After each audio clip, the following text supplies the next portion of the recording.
ஞானத்த ஜெயிலுக்கு அமிச்சதுனால, விசாலாட்சிக்கு பெரிய மனசு கஷ்டமே வந்துடுது. இல்ல என் புள்ளைய நீங்க ஜெயிலுக்கு அனுப்பிச்சிருக்க கூடாது அப்படின்னு பார்த்தீங்கன்னா, பேசிட்டே இருப்பாங்க. ஒரு கட்டத்துக்கு மேல இந்த வீட்ல ஒரு பொம்பளைங்கால கூட கால் எடுத்து வைக்கக்கூடாது. இவ்ளோ சித்திரவதை பண்றாங்களே இந்த வீட்ல இருக்கிற ஆம்பளைங்கள, பெரியவனே என்னப்பா இதெல்லாம் அப்படின்னு சொல்றாங்க. நெலைம கைய மீறி போயிட்டுருக்குமா, எல்லாத்துக்கும் ஒரு முடிவு கட்டுறேன் அப்படின்னு பார்த்தீங்கன்னா பேசிட்டு இருப்பாரா? ஸோ இப்போ கோர்ட்ல வந்து பார்த்தீங்கன்னா, ஏற்கனவே பயங்கரமா ஆட்டம் போட்டுருப்பாரு கரிகாலன். நான் மட்டும் இந்த மாரி வந்து ஒரு ஞானம் உனக்கு இந்த மாரி ஒரு பொண்டாட்டி இருந்தா, எப்பவோ வந்து கழுத்த நெரிச்சு சாகடிச்சிருப்பேன். இதோ என் பெரிய அக்கா இருக்காளே மோட்டிவேஷனல் ஸ்பீக்கரு அப்படின்னு பார்த்தீங்கன்னா, அங்க இருக்கிற பெண்கள் எல்லாருமே பார்த்தீங்கன்னா, கைய புடிச்சு இழுத்து, இவங்க இந்த மாரி, அவங்க அந்த மாரின்னு பார்த்தீங்கன்னா பேசிட்டே இருக்கவும், அவங்களுக்கு கோவம் வந்துருதுங்க. ஸோ ஒரு வழியா பார்த்தீங்கன்னா, ஞானத்த ஜெயிலுக்கு கொண்டு போயிடுறாங்க. ஆனா 10 நாளைக்குள்ள இந்த கேஸ்ல யார் யாரெல்லாம் சம்மந்தப்பட்டிருக்காங்களோ, அவங்கள எல்லாருமே விசாரிச்சு ஒரு தீர விசாரிச்சு ஒரு நல்ல ரிப்போர்ட் குடுக்கணும் அப்படின்னு பார்த்தீங்கன்னா, ஜட்ஜ் அம்மா சொல்லிட்டு இருப்பாங்க. ஸோ வீட்டுக்கு பெண்கள் பார்த்தீங்கன்னா, பார்கவிய கூட்டிட்டு வராங்கன்னு நான் ஏற்கனவே முந்தா நாளே சொல்லிட்டேங்க. ஏன்னா, பார்கவி இப்போதைக்கு இருக்க வேண்டிய இடமே இங்க தான். அப்பதான் நல்லா களம் சூடு பிடிக்கிற மாரி பார்த்தீங்கன்னா, பிரச்சனைய உருவாக்கும்ன்னு பார்த்தீங்கன்னா, இந்த மாரி ஒரு ட்விஸ்ட் வச்சிருக்காரு. ஸோ பார்கவி ஜீவானந்தத்த கூட இருக்கக்கூடாது. அவருக்கு தலைக்கு மேல பிரச்சனை இருக்கு அப்படின்னு சொல்லிடுவாங்களா? அதே மாரி இந்த வீட்ல இத்தன பெண்கள் இருக்கீங்க. பார்கவி நீங்க வச்சு பார்த்துக்க மாட்டீங்களா? அப்படின்னு பார்த்தீங்கன்னா சொல்லிட்டு, பார்கவி கிட்ட குடுத்து அனுப்பிச்சுடுறாங்க. ஸோ பார்கவி இங்க குடுத்து அனுப்பிச்சுடுறாங்க. ஸோ பார்கவியும் பார்த்தீங்கன்னா, இந்த இடத்துக்கு வரதுக்கு வராங்க. ஆனா, அங்க இருக்கிறவங்க ஒருத்தர் கூட பார்த்தீங்கன்னா, இதுக்கு சம்மதிக்கலைங்க. எவ்வளோ ஒருத்தி வரான்னு சொல்லிட்டு, அவங்க அப்பன் செத்து போயிட்டானா, அவன் எப்படி இருந்தான்னு நமக்கு என்ன தெரியும்? அவன் எப்படி செத்தான்னு நமக்கு என்ன தெரியும்? என் புள்ள ஞானம் ஜெயில்ல இருக்கணும். நீங்கலாம் உள்ள இருக்கணுமா? ஒருத்தி கூட கால் எடுத்து வைக்கக்கூடாது அப்படின்னு பார்த்தீங்கன்னா, விசாலாட்சி அவ்ளோ கோவத்துல பேசிட்டு இருப்பாங்க. ஸோ இது எல்லாத்துக்கும் காரணம் யாருன்னு பார்த்தீங்கன்னா, குணசேகரன் தாங்க. இவ்ளோ பிரச்சனையும் பண்ணிட்டு குணசேகரன் நிம்மதியா எங்க இருக்காரு? எந்த தப்புமே பண்ணாத அப்பாவி நிரபராதி பார்த்தீங்கன்னா, ஜெயில்ல இருக்காரு. யோவ்! உனக்கு என்ன பைத்தியமாய்யா புடிச்சிருக்கு? அண்ணன்னா அண்ணன், மயிரு அண்ணன் அப்படின்னு பார்த்துட்டா, அங்கேயே சண்டை போட்டுருவாங்க நம்ம ரேணுகா. ஸோ நான் எது பண்ணாலும் சரி, நான் வெற்றி பெறணும். ஏன்னா, நான் ஜெயிக்கணும்னா யார வேணா அடமானம் வைப்பேன். என்ன வேணா பண்ணுவேன் அப்படின்னு பார்த்தீங்கன்னா பேசிட்டு இருந்தாரா? ஸோ ஞானத்த இப்ப நல்லா யூஸ் பண்ணிக்கின்னு உள்ள அனுப்பிச்சுட்டாருங்க. ஆனா, இந்த வீட்ல இருக்கிற பெண்களுக்கு சுத்தமா இது வந்து பொறுக்கவே இல்ல. ஏன்னா, தப்பு பண்ண இந்த தண்டனைய வாங்கி குடுக்கணும். அப்பதான் வந்து பார்கவிக்கு ஒரு மனதைரியமே வரும்னு சொல்லிட்டு தான் இந்த மாரி தப்பு பண்றவங்கள விடவே கூடாதுன்னு சொல்லி தான் சாட்சி சொல்றதுக்கே கூட்டிட்டு போயிருப்பாங்க.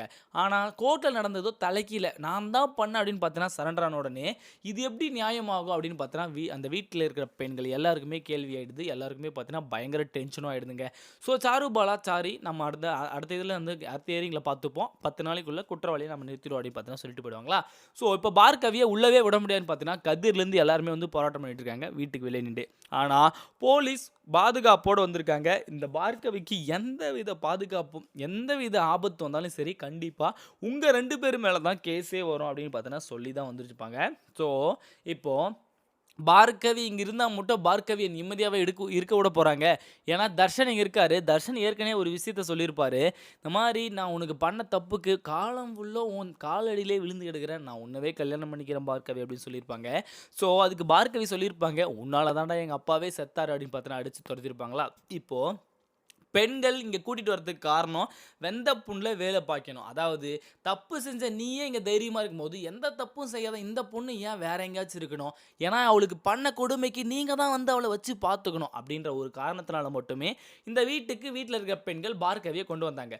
ஆனா, இப்போதைக்கு பார்கவியும் நம்ம தர்ஷனையும் சேர்த்து வச்சுட்டோம்னா, இவரு தோத்ததாயிடும். அதுக்கப்புறம் இவங்க 2 பேரும் சேர்ந்ததாயிடும். இவங்க 2 பேரும் தான் சேரணும் அப்படின்னு பார்த்தீங்கன்னா, ஜனனிக்கு புரிஞ்சு போச்சுங்க. அதே மாரி ஈஸ்வரி வந்து சொல்லுவாங்க, "நம்ம ஞானம் போவார்ன்னு நான் நெனச்சு கூட பார்க்கல." ஸோ இது எல்லாமே வந்து பிளான் பண்ணி பண்ணியிருக்காங்க. வக்கீல் கையில டிஸ்கஸ் பண்ணி. ஸோ கண்டிப்பா வந்து ஏதாச்சும் ஒரு ஆதாரம் இருக்கும். இவங்களுக்கு எதிரான ஆதாரம். அதை எடுத்து திரட்டி நாம கண்டிப்பா இந்த கேஸ்ல ஜெயிக்குவோம் அப்படின்னு பார்த்தோன்னா, ஈஸ்வரியிலிருந்து ரேணுகாலிருந்து நம்ம ஜனனி வரைக்கும் பேசிட்டே இருப்பாங்களா? ஸோ இந்த வீட்ல கண்டிப்பா வந்து இதுக்கு மேல தர்ஷனையும், பார்கவி நல்லா பேச விட்டு நல்லா பழக விடணும். அப்பதான் அவருக்கு வெறுப்பு ஏறும். அப்பதான் வந்து அவரு இந்த உண்மைய ஒத்துக்கிட்டே ஆகணும் அப்படின்னு பார்த்தீங்கன்னா சொல்லுவாங்க.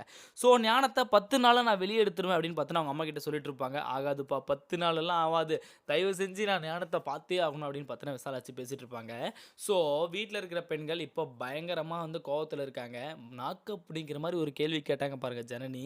எல்லா தப்பும் பண்ண நீ எந்த தப்புமே பண்ணாத நிரபராதிய நீ நல்லா இருக்கணுன்ற ஒரே காரணத்தினால யூஸ் பண்ணி உள்ளே உட்கார வச்சிருக்கியே அப்படின்னு பார்த்தோன்னா அந்த அந்த இடத்துலயே பார்த்து கேட்பாங்க ஆதி குணசேகரனை.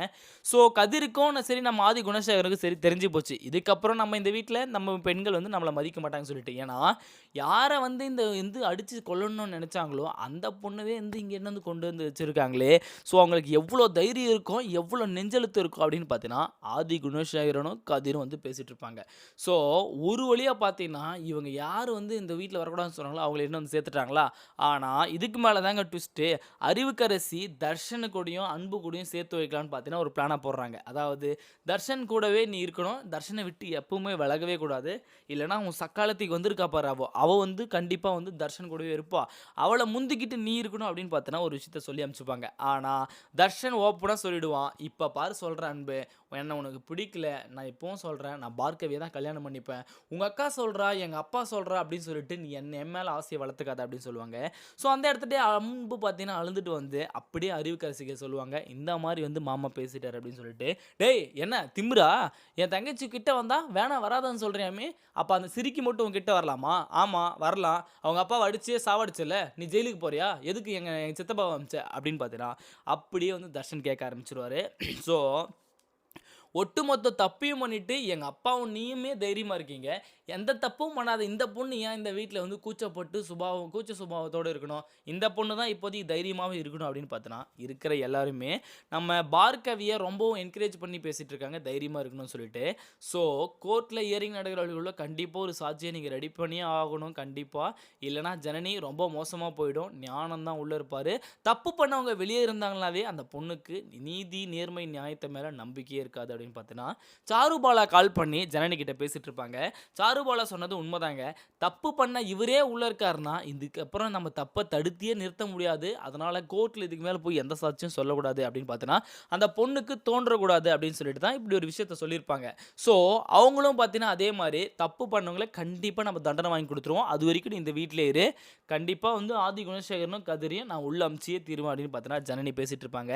இப்போது ஈஸ்வரி, நான் உங்ககிட்ட எவ்வளோ மன்னிப்பு கேட்டாலும் ஈடாகாதுமா, ஏன்னா என் பையன் பண்ண கொடுமைக்கு உன்னை லவ் பண்ணுறேன்னு சொல்லி ஏமாத்தினதே ஃபஸ்ட்டு கொடுமை, ரெண்டாவது கொடுமை இன்னொரு பொண்ணை கல்யாணம் பண்ணிக்கிறேன்னு சொல்லிட்டு உன்னை கொலை பண்ணுறதுக்காக முயற்சி பண்ணது, அண்ட் மூணாவது கொடுமை நீங்கள் எந்த பிரச்சனையுமே இல்லை எங்களுக்கு தேவையில்லை இந்த உலகமே தேவையில்லைன்னு சொல்லி கொடைக்கானலுக்கு போயிட்டோம், உன்னை அங்கே தேடி வந்து தெரியாதனமாக உங்ககிட்டே வந்து அவன் தங்கிட்டான், இவ்வளோ பிரச்சனையும் பண்ணிவிட்டு உங்கள் அப்பாவையும் இழந்துட்டு நிற்கிறேன்னா சத்தியமாக சொல்கிறேன் நீ ஒரு தைரியமான பொண்ணு தான், யார் என்ன வேணால் சொல்லட்டும் நீ தைரியமாக இருக்க. ஸோ இதுக்கப்புறம் உனக்கு எந்த பிரச்சனையும் இருக்கக்கூடாது, அம்மா நான் இருக்கேன், தங்கச்சி வந்து தர்ஷினி இருக்கா, உனக்கு எல்லாருமே சப்போர்ட்டாக தான் இருக்கும், யாருமே வந்து இந்த வீட்டில் வேற ஆளும் கிடையாது, எல்லாமே உன் சொந்தக்காரங்கன்னு நினச்சிக்கோ, இந்த எல்லா உறவும் வந்து ஒரு உறவு போனதுனால ஒரு உறவு வந்துச்சுன்னு சொல்லிட்டு நினச்சிக்கோ அப்படின்னு பார்த்தா சொல்லுவாங்க. நீங்கள் என்ன தான் சொல்லுங்கள், எங்கள் அப்பாவுக்குன்னு இருந்தது நான் மட்டும்தான், எனக்குன்னு இருந்தது எங்கள் அப்பா மட்டும்தான், அந்த வருத்தத்தை ரொம்ப நாள் ஆகும் நான் என் மனசுலேருந்து அழைக்கிறதுக்கு, ஸோ கொஞ்சம் கொஞ்சமாக நான் திருந்திக்கிறேன் அப்படின்னு பார்த்தீங்கன்னா நம்ம பார்கவி பேசிகிட்டு இருப்பாங்க. பார்கவிக்கு எப்படியாச்சும் ஒரு நல்ல வாழ்க்கையை ஏற்படுத்தி கொடுக்கணும், நல்ல பார்கவியை பார்த்துக்கணும், இதுக்கப்புறம் பார்கவிக்கு எந்தவித குறையுமே வரக்கூடாது அப்படின்னு சொல்லிட்டு ஒரு பக்கம் தர்ஷன் பார்த்தீங்கன்னா பார்கவி நல்லா பார்த்துக்கிறதுக்கு முயற்சி பண்ணிட்டு இருக்காரு. இதே மாதிரி இன்ட்ரெஸ்டிங்கான வீடியோ நீங்கள் பார்த்து தெரிஞ்சு நம்ம சேனலை சப்ஸ்கிரைப் பண்ணி